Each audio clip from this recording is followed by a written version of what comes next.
नाज़रीन आदाब, परवाज़ डिस्कशन में मैं हिना ज़ुबैर आप सभी का तहे दिल से इस्तकबाल करती हूँ। जैसा कि लगातार हम देख रहे हैं, आज ट्रिपल तलाक पर ही पार्लियामेंट में बात हो रही है और इसी मौजू को आगे बढ़ाएंगे। हमारे साथ कुछ ख़ास मेहमान मौजूद रहेंगे और मेहमानों से सबसे पहले आपका तारुफ करवा देते हैं। चलिए, हमारे साथ मौजूद हैं बीजेपी स्पोक्स पर्सन, बीजेपी तर्जुमान हैं शबनम पांडे जी। शबनम जी, आपका बहुत बहुत इस्तकबाल करना चाहेंगे अपने ख़ास प्रोग्राम परवाज़ डिस्कशन में। शबनम जी हमारे साथ लखनऊ से मौजूद हैं और हमारे साथ डॉक्टर महजबीन नाज भी हैं जो कि रुकन हैं, मेंबर हैं all India Muslim personal law board की। पटना से डॉक्टर महजबीन हमारे साथ मौजूद हैं। अपने दोनों ख़ास मेहमानों का हम बहुत बहुत इस्तकबाल करना चाहेंगे। शबनम जी, सबसे पहले आपसे ही शुरुआत करना चाहेंगे। इससे पहले भी हमने देखा था कि लोकसभा में ये बिल जो है ये पास हो गया था। आज राज्यसभा में हम देख रहे हैं कि किस तरह से वहाँ पर बहस जो है वो जारी है। आपका क्या कुछ नजरिया? देखिए, निश्चित तौर पे राज्यसभा में आज इस पर बहस जारी है और उम्मीद करते हैं कि आज ये राज्यसभा से भी पास हो जाएगा। और ट्रिपल तलाक का जो मुद्दा है, ये जो ट्रिपल तलाक मुद्दे पे कानून लाने की बात है और सख्त कानून लाने की बात है, ये कहीं ना कहीं हम सोशल रिफॉर्म के अंडर लाते हैं, महिलाओं के अधिकार को दिलाने के लिए लाते हैं। महिलाओं के जो अधिकार उसको कुरान और शरीयत में भी दिया गया है, उसको दिलाने की बात करते हैं। जो सुविधा की और ठेकेदारी की राजनीति आज कुछ कौम के कुछ लोग कर रहे हैं या देश के कुछ लोग कर रहे हैं, वोट की राजनीति, उनको धाराशाही करने की बात है। क्योंकि महिलाओं को बहुत से अधिकार हैं और उन अधिकारों को सुविधा से तोड़ मरोड़ के गलत तरीके से समाज में इस्तेमाल किया जा रहा है और उस इस्तेमाल को हम खत्म करने के लिए ट्रिपल तलाक का कानून ला रहे हैं। शादीशुदा महिला शादी होने के पहले दिन से उनके सर पे एक तलवार लटकने लगती है कि कब पता नहीं उसका शोहर नाराज होके या किसी और वजह से किस क्षण उसको 3 तलाक अचानक दे देगा। और इंस्टेंट ट्रिपल तलाक न कुरान में है न शरीयत में है और उस पर भी उनके साथ दशकों से कोई मौलाना, कोई हमदर्द खड़ा नहीं होता, वो सीधे सड़क पे चले आती हैं। आज जब कानून लाने की बात होती है तो ऐसे ही लोग जिनकी ठेकेदारी और जिनका वोट बैंक खिसक रहा है, वो कह रहे हैं कि महिलाओं के साथ इस ट्रिपल तलाक को क्रिमिनलाइज क्यों किया जा रहा है। कानून लाने का मकसद हमें बहुत अच्छी तरीके से मालूम होना चाहिए। कानून अगर हमारे समाज में कोई कुरीति हो या कोई अपराध हो, उसको खत्म करने के लिए लाया जाता और खत्म करने के साथ साथ कानून केवल दिखावे के लिए नहीं होना चाहिए, डिटरेंट होना चाहिए, डर होना चाहिए लोगों के मन में कि हम ऐसा करेंगे तो ये होगा। लेकिन जो बहुत क्रिमिनल लोग हैं जो इससे भी नहीं डरते तो वो फिर पनिशमेंट में जाते हैं। लेकिन अगर, जैसे मैं एक बार उदाहरण देना चाहती हूँ, हत्या का कानून, इसमें हत्या करने पे आजीवन कारावास या फांसी लगती है। तो जो सभ्य समाज के लोग हैं जो कहीं ना कहीं किसी वजह से बददिमागी के शिकार हो जाते हैं और हत्या करना चाहते हैं, वो एक बार सोचते हैं कि हत्या करेंगे तो आजीवन हम कारावास में चले जाएंगे या हमें फांसी लग जाएगी, तो वो हत्या नहीं करते हैं। लेकिन हम इसको भी बार बार तर्क आते हैं कि इससे कानून बनाने से कोई अपराध खत्म नहीं होते। मानती हूँ, लेकिन आंकड़े तो कम होते हैं, लोग डर के मारे उस अपराध को करने से तो डरते हैं। ठीक है, तो आंकड़े कम होते हैं, कानून का डर होता है, ये अहम वजह है।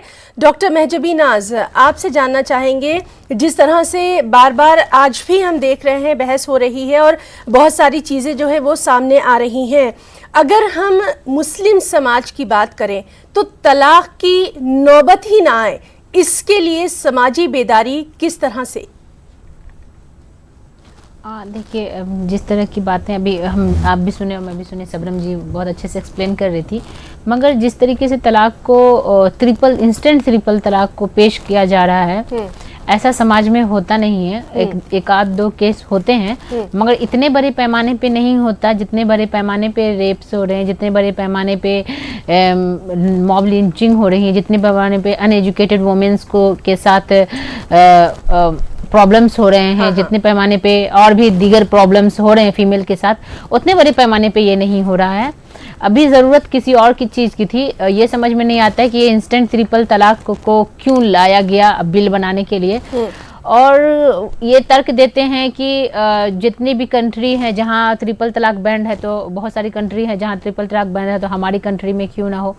बेशक होना चाहिए, मैं इससे मुकरती नहीं कि इंस्टेंट ट्रिपल तलाक को बैंड नहीं करना चाहिए, कीजिए बैंड, मगर इसे क्रिमिनलाइज करना ये सही नहीं है।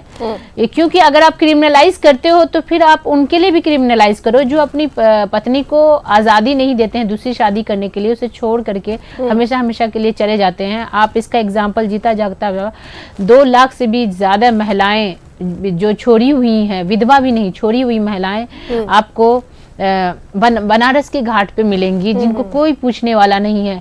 इंस्टेंट ट्रिपल तलाक के बाद तो आपके फैमिली, जो आपकी मम्मी पापा हैं, भाई बहन है, वो आपको संभालने के लिए हैं, मगर उन छोड़ी हुई औरतों को कोई देखने वाला नहीं होता।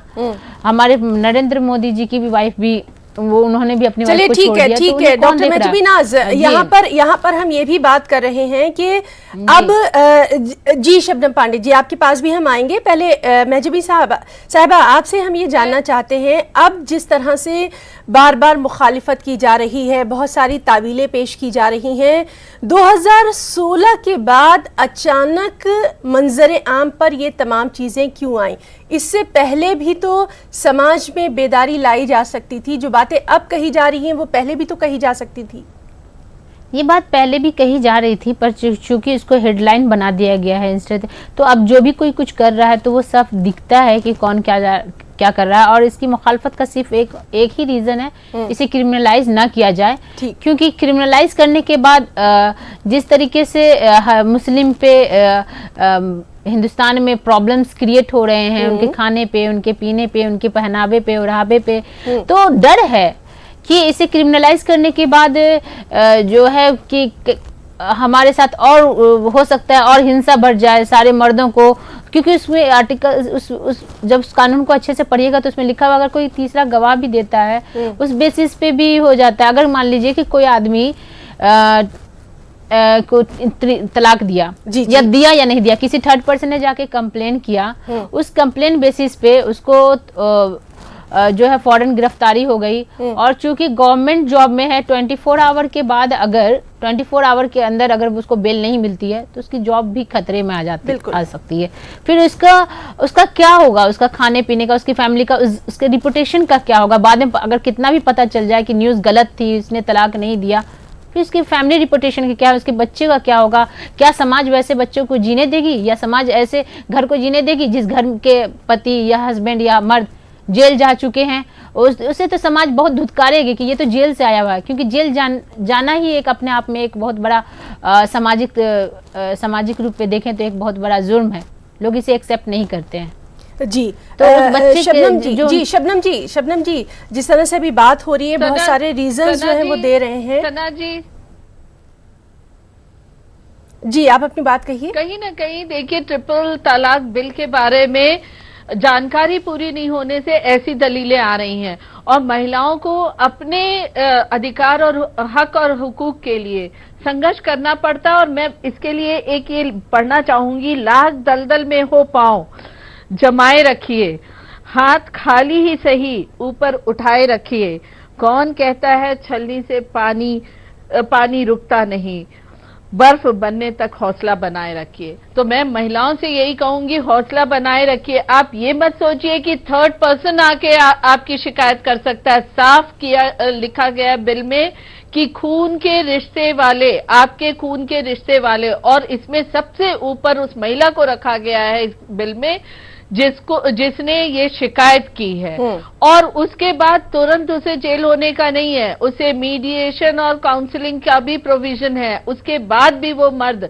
क्योंकि बहुत बार देखा गया है जब से हमारी सरकार आई है, उससे पहले से, क्योंकि मैं महिला आंदोलन में भी बहुत रही हूं, बहुत सी महिलाएं ऐसी आई मेरे पास जिन्होंने इस ट्रिपल तलाक का दर्द झेला, और उनका यही एक कहना था कि जब सरकार आए तो कम से कम इससे हमें निजात मिले। तो बहुत बार ऐसा होता है कि पति गुस्से में या किसी वजह से ट्रिपल तलाक बोल देता है एक बार में, जो कि नाजायज है, पर फिर भी समाज के ठेकेदार उसको जायज बता के हलाला और तमाम बातें कहते हैं। तो कम से कम यह असंवैधानिक हो गया, ये ठीक है। और जब 3 साल जेल की बात होगी तो जिसने बिन वजह से अपनी पत्नी से अलग होने की तलाक बोला है, वो कम से कम काउंसलिंग और मीडिएशन के बाद साथ रहने को तैयार हो जाएंगे। शबनम जी यहाँ यहाँ एक और बात जो बार बार उठ रही है कि ठीक है, मुस्लिम खवातीन की बात हो रही है, उनकी फलाह व बहबूद की बात हो रही है, हिंदू खवातीन का भी तो कुछ खास इस तरह से बंदोबस्त होना चाहिए। सिर्फ तलाक की बात नहीं है, बल्कि उनके सोशल अपलिफ्टमेंट की भी बात है, समाज में उन्हें इक्वलिटी का दर्जा देने की बात है, एजुकेशन की बात है। तो तमाम तबकों को एक समान। सना जी देखिए, हमारे देश में एक मैं इसको दुर्भाग्य कहूंगी कि जब महिला का मुद्दा आता है तो हमें हिंदू और मुस्लिम बोलना पड़ता है, और इससे मुझे शर्म आती है कि मुझे भारतीय महिला बोलने के बजाय हिंदू और मुस्लिम महिला बोलना पड़ता है। पर हिंदू महिलाओं को हिंदू मैरिज एक्ट के तहत तमाम ताकत मिली हुई है, तमाम शक्तियां मिली हुई हैं। जिनके पति इस तरीके से छोड़ देते हैं, उसके लिए भी महिलाएं कोर्ट जा सकती हैं, और कोर्ट जाने के बाद सेक्शन 9 हिंदू मैरिज एक्ट के तहत उसको रेस्टिट्यूशन ऑफ कॉन्जुगल राइट का ये मिलता है। मतलब उसके पति को कहा जाता है पत्नी के साथ रहें, अगर वो नहीं रहता है तो उसकी प्रॉपर्टी को जब्त कर सकती है कोर्ट, और वो जब्त करके उसको मेंटेनेंस दे सकती है। तमाम उसके पास हमारे संविधान ने मुस्लिम महिलाओं को भी दिया है, जिसके तहत शाहबानो कोर्ट गई थी। महिलाएं कोर्ट अपने ताकत को, अधिकार को जानती हैं या नहीं जानती, और जानने के बाद इस्तेमाल करें ना करें वो उनकी स्वेच्छा होती है। पर हिंदू महिलाओं को हर कदम पे संविधान ने इतनी ताकत दी हुई है, और संविधान ने यही ताकत आर्टिकल 15 के तहत क्लॉज 3 में ये ताकत दी है कि जो महिलाएं या बच्चे कमजोर तबके के हों, या सरकार या शासन चाहती है, स्टेट चाहती है कि इनके लिए कोई स्पेशल प्रोविजन किया जाए, तो वो आर्टिकल 15 के क्लॉज 3 के तहत दिया गया है। और जो ये बात कहते हैं कि कैसे आपने इसमें दखल दिया, तो इसका यही एक आंसर है। और हम मुस्लिम ख्वातीनों को पूरी तरीके से सशक्त और मुख्य धारा में लाना चाहते हैं। ठीक है, कोई स्कूल या कॉलेज का नाम बता दीजिए जिसने मना किया हो कि हम मुस्लिम महिलाओं को जी यहाँ पर एक और अहम सवाल ये भी उठ रहा है कि क्या, क्योंकि आपने इन तमाम चीजों को काफी बारीकी से पढ़ा है, देखा भी है आपने, तो क्या इस लॉ का भी जब ये कानून बन के आ जाएगा, जब ये तमाम चीजें जो हैं वो पूरी हो जाएंगी, क्या इसका कहीं गलत इस्तेमाल तो नहीं होगा? जैसे पहले हमने देखा था कि डाउरी, अगर गलत नहीं हूं मैं, तो डाउरी का जो एक मसला आया था तो उसमें कई बार उसका मिसयूज भी हुआ था। तो इस तरह की कुछ चीजें जो हैं उनके ऊपर भी तो बात होनी चाहिए। सना जी देखिए, हिना जी देखिए, ये विश्व का कोई भी कानून ऐसा नहीं है जिसको हम कहें कि इसका मिसयूज नहीं कर सकते, पर हमें अपने न्याय प्रणाली पे हमेशा भरोसा है। मिसयूज करने वाले तो 203 का भी मिसयूज करते हैं, धारा 203 जो कि मर्डर का है, हत्या का है, उसका भी मिसयूज करते हैं। पर हमें कानून व्यवस्था पे भरोसा रखना चाहिए। हमारे भारत का कानून व्यवस्था बहुत मजबूत है, और आप देखते हैं देर से ही लेकिन अंतिम पंक्ति में खड़े इंसान को भी न्याय दिलाती है हमारी न्यायालय। तो हमें अपने को मजबूत करना है। हम किसी को कठोर दंड बस इसलिए दिखाना चाहते हैं कि डर से वो 3 तलाक एक बार में ना दे, क्योंकि कुरान में है कि आप 3 महीने में तलाक देंगे। तो ये तीन शब्द एक बार में बोल के, चाहे फोन से, सोशल मीडिया पे, ये सब असंवैधानिक है। और इसको किसी भी मौलानाओं ने कभी नहीं सोचा कि महिलाएं दर दर भटक रही हैं, हम इनको न्याय दिलाएं, इस चीज को रोकें। और पॉलिटिकल पार्टीज किसी ने नहीं लिया, क्योंकि वो उसको वोट बैंक के नजरिए से मुस्लिम तबके को देखते थे। उनके अपलिफ्टमेंट के बारे में कोई नहीं सोचता था। अगर आज अभी हमने नहीं किया तो ये कभी नहीं होगा। ठीक है, ठीक है। डॉक्टर महजबी नाज साहिबा, डॉक्टर महजबी नाज, भारतीय महिला से लगातार ये बात हो रही है कि मुस्लिम जो औरतें हैं, मुस्लिम खवातीन हैं, उनकी भलाई के लिए ये तमाम चीज़ें जो हैं वो की जा रही हैं। यहाँ पर एक अहम सवाल ये है कि जो हमारा माशरा है, ख़ास तौर से अगर हम लड़कियों की और ख़वातीन की बात करें, तो तलाक तक बात ही ना पहुँचे, ये जो समाज की तश्कील है, इसके लिए हम सबकी क्या अहम जिम्मेदारी है? क्योंकि हमने देखा है कि बहुत सारे आपसी मसले जो हैं वो मिल बैठ के भी हल किए जा सकते हैं, बहुत सारी तलखियाँ जो हैं वो बातों से भी दूर की जा सकती हैं। तो इतनी दूर तक जाने की ज़रूरत ना पड़े, इसके लिए क्या कुछ?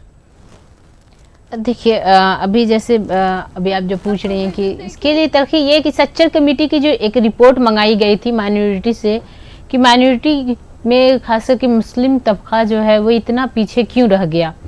जब ये रिपोर्ट आया तो इस रिपोर्ट में आया ये कि जो है उनका एजुकेशन और हेल्थ में वो बहुत पिछड़े हुए हैं। जी जी जी। तो गवर्नमेंट ने ना हेल्थ के लिए कुछ किया, ना एजुकेशन के लिए कुछ किया, वो एक अलग मुद्दा उठा दिया।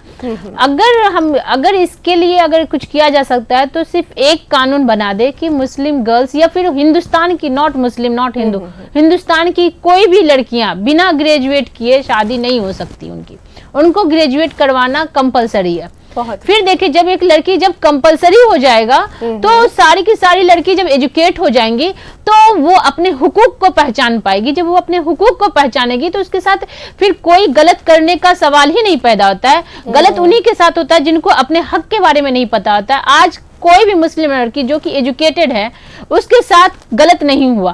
आप एक भी एग्जाम्पल दे दें जो कि एजुकेटेड और उनके साथ कुछ गलत हुआ। जो कमजोर होते हैं, जो अननॉलेजेबल होते हैं, उन्हीं को कुचला जाता है, उन्हीं को दबाया जाता है। तो गवर्नमेंट अगर इतनी बड़ी पहल ले रही है, इतना बड़ा कानून बनाने जा रही है, इतने लोगों से लड़ करके जब कानून बना रही है, तो ये कानून क्यों नहीं लाते हैं जो कि गवर्नमेंट के बजट में भी है, गवर्नमेंट कर भी सकती है, एजुकेट करेगी, देश का काम होगा। क्योंकि एक बात तो सच है ना कि अगर एक लड़की पढ़ती है तो कई साथ खानदान पढ़ता है, और लड़कियां जो है वो समाज बनाने वाली है और समाज से संसार बनता है। तो क्यों ना इस संसार को सुधारा जाए और हर लड़की को एजुकेट किया जाए, ग्रेजुएट करने पे मजबूर किया जाए, ताकि वो ग्रेजुएट करे और फिर अपने सोच समझ से शादी करे, और फिर उसकी शादी देखी कितनी अच्छे से चलती है। ये डिवोर्स, ये छोटी मोटी बातें ये रहेगी ही नहीं। यहाँ जब लड़की ग्रेजुएट होंगी तो उनके बच्चे भी संस्कारी निकलेंगे, उनके बच्चे भी अच्छे निकलेंगे। तो ये जितने भी है दहेज प्रथा, रेप्स और मॉब लिंचिंग, इस टाइप की चीजें जो है खत्म हो जाएंगी। आप किसी भी तरक्की वाले देश को देख लीजिए, सिंगापुर को देख लीजिए, अभी मैं वहीं से विजिट करके आई हूँ। वहाँ पे क्राइम नहीं है क्योंकि वहाँ पे एजुकेशन ज़्यादा है। अच्छा, अपने ही कंट्री में बेंगलोर का एग्जांपल ले लीजिए, वहाँ पे क्राइम नहीं है। क्योंकि वहाँ पे एजुकेशन ज़्यादा है। तमिलनाडु को ले लीजिए, वहाँ पे क्राइम नहीं है ज़्यादा इन कंपेरिजन अदर स्टेट के। उन सब स्टेट में क्राइम नहीं है क्योंकि वहाँ पे एजुकेशन है। तो हम अपने एजुकेशन पे क्यों नहीं ध्यान देते हैं? बजाय एक चीज को सॉल्व करने के, हम एक बहुत बड़ा जो मसला सॉल्व हो सकता है वो एजुकेशन से, और वो एजुकेशन का मामला जो सॉल्व हो सकता है वो लड़कियों से हो सकता है। तो इस लड़कियों के एजुकेशन पे गवर्नमेंट को चाहिए स्पेशली जोर देना, खास करके मुस्लिम लड़कियां जो कि काफी पिछड़ी हुई है इस मामले में।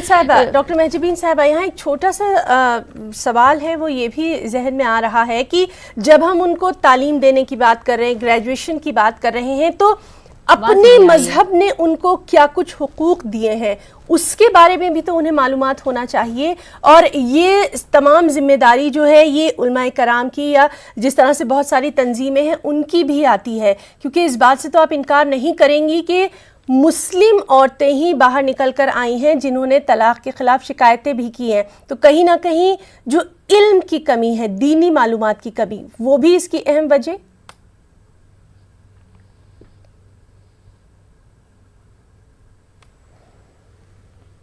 तो हम बात करने की कोशिश कर रहे हैं डॉक्टर मेहजबी नाज साहिबा से।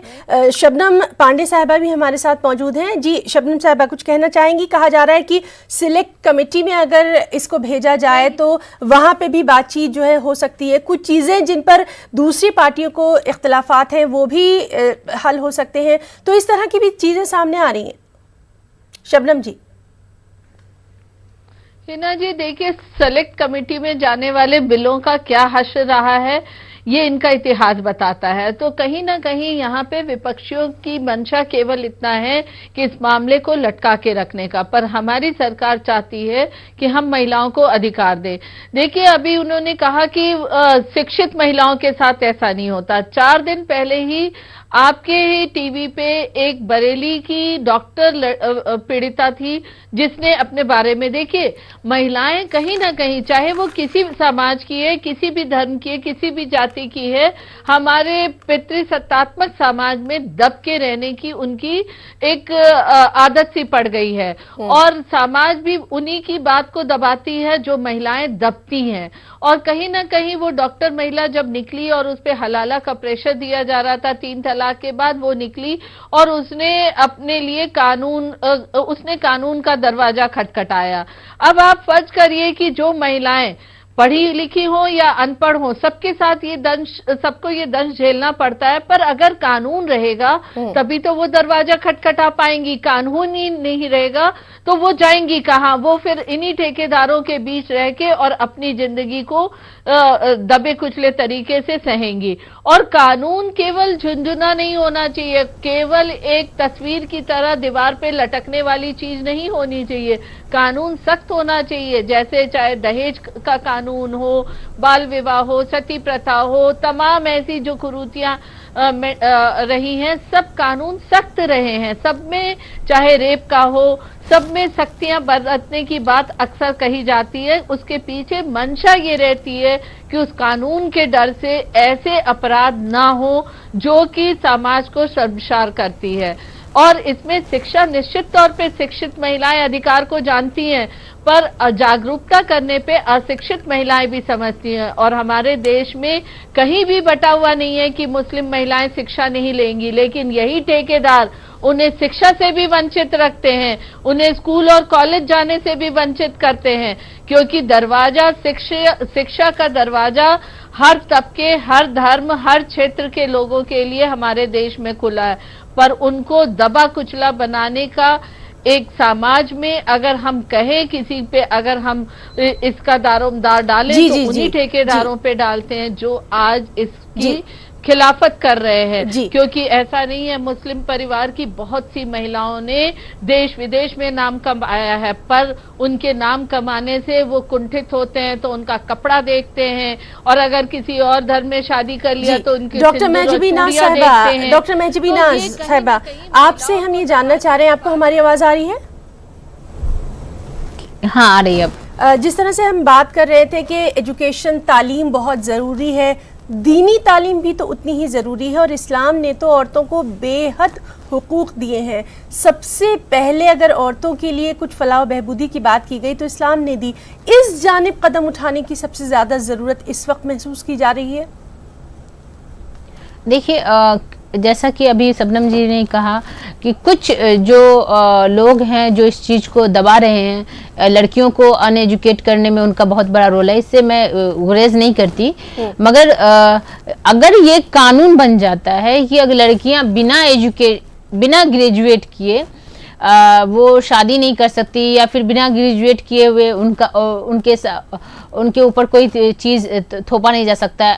शादी इसलिए बोल रही हूँ बार बार क्योंकि हर किसी का एक ड्रीम होता है कि मेरी बेटियां, मेरी बहनें शादी करें। तो अगर इस तरीके की चीज़ों में अगर ग्रेजुएशन का एक लिमिटेशन लगा दिया जाता है कि ग्रेजुएट कर ले तो शायद ये जो कुछ लोग हैं जो कि एजुकेशन से रोकते हैं या फिर किसी वजह से एजुकेट नहीं कर पाते हैं, वो बैरियर ख़त्म हो जाएगा। दूसरी बात है कि दीनी तालीम और दुनियावी तालीम मेरी समझ से दोनों एक ही है। दीन मतलब जो हम लोग रह गुजर कर रहे हैं, जो उसकी तालीम करना, तो इसमें सब्जेक्ट है, सब कुछ है, तो ये दोनों एक ही चीज़ है। बस नज़रिए की बात है, नज़रिया हम किस नज़रिए से देखते हैं उसको। कोई भी तालीम हो, बस उसकी इल्म होनी जरूरी है, और खास करके अपने राइट्स की, जो एक लड़की को क्या राइट्स हैं उनके धर्म के हिसाब से, उनके देश के हिसाब से, उनके कंट्री के हिसाब से उन्हें क्या क्या एज अ गर्ल्स क्या क्या उन्हें राइट्स हैं, इसका तो उन्हें पूरा पता होना चाहिए। डॉक्टर महजबीन साहिबा, ये भी कहा जा रहा है कि सियासत के चश्मे से इस बिल को ना देखा जाए, समाज में इक्वालिटी लाने के लिए ये बिल है, और मुस्लिम खवातीन की फलाह व बहबूदी की बात है, तो बार बार ये तमाम चीज़ें सामने आ रही हैं, और हम ये भी देख रहे हैं कि खुद मुस्लिम खवातीन ही आगे आ रही हैं और उनके साथ जो कुछ भी हुआ है वो बयान कर रही हैं। तो इन तमाम चीज़ों को देखते हुए आपका क्या कुछ कहना है, कंक्लूजन? देखिए, जैसे आप बोल रहे हैं कि इक्विलिटी ला रही है, तो हमें तो सबसे पहले इस कानून में ही इक्विलिटी नहीं दिख रही है। यहाँ पे इन्होंने धर्म में बांट दिया। मैंने कहा कि छोड़ी हुई महिला भी इक्विवेलेंट है तलाक दी हुई महिलाओं से, तो अगर लाना है तो दोनों के लिए इक्वल लाइए। अगर कोई मर्द अपनी वाइफ को छोड़ता है, मतलब डिवोर्स देता है या बिना कहे छोड़ देता है, उनको भी वही क्राइम मिलेगा जो कि ट्रिपल तलाक को मिल रहा है, तो ये इक्विवेलेंट है। दूसरी बात ये है कि अब आप बोल रहे इक्विवेलेंट, और फिर कानून तब बनता है जब मेजोरिटी होती है। हमारी देश की मुस्लिम महिलाओं के लिए ये कानून लाए जा रही है, और हमारे पास रिटन प्रूफ है, हमने गवर्नमेंट को भी सबमिट किया। 2,80,00,000 signature with voter ID card, Aadhaar card, उनका उनके फोन नंबर, उनका गांव, सब कुछ के साथ हमने सबमिट किया, और उसमें लिखा हुआ था कि हम नहीं चाहते हैं कि ट्रिपल तलाक जो हो वो बैंड हो, हम इसमें खुश हैं और हमें इससे कोई प्रॉब्लम नहीं है। ये इतने बड़े पैमाने पे हो भी नहीं रहा है, रेयर केस है, उसे हम सुधार लेंगे। और अगर किसी को शक है कि इस पे हमें किसी जबरदस्ती के तहत इस पे सिग्नेचर करवाया गया है, या फिर कोई अंडर प्रेशर आके हमने ये कुछ सिग्नेचर मुहिम हमने छेड़ा था, उसमें 2,80,00,000 महिलाओं ने किया था। शबनम तो आप हमें बजाते हैं फोन, क्योंकि फोन से हमें बताएं। जी शबनम साहिबा जी। मैं अपनी बहन को मैं अपनी काबिल बहन को एक बात बोलना चाहती हूँ। अगर एक भी महिला न्याय से वंचित रहती है, एक भी महिला प्रताड़ित होती है, तो कानून उस एक महिला के लिए भी बनना चाहिए। और हमें महिलाओं को सशक्त करने की सोचनी है। हम किस दबाव में क्या साइन करते हैं नहीं करते हैं वो मतलब नहीं रखता। अगर हमने एक भी पीड़िता को देखा, सती प्रथा में भी ऐसे ही होता था, लोगों ने दबाव बनाया कि नहीं ये हमारे धन से जुड़ा है, और महिला स्वेच्छा से जाती है अर्थी पे जलने। क्या इसको आप महसूस कर सकती हैं? कोई एक लगातार इस बिल पर बहस जो है वो भी जारी है, और तो हमारे साथ जो दो खास मेहमान रहे उनके भी नजरियात हमने जाने, आपके सामने रखे। हमारे आज के परवाज डिस्कशन में फिलहाल इतना ही, लेकिन न्यूज़ 18 उर्दू पर लगातार खबरों का सिलसिला जारी रहेगा। आदाब।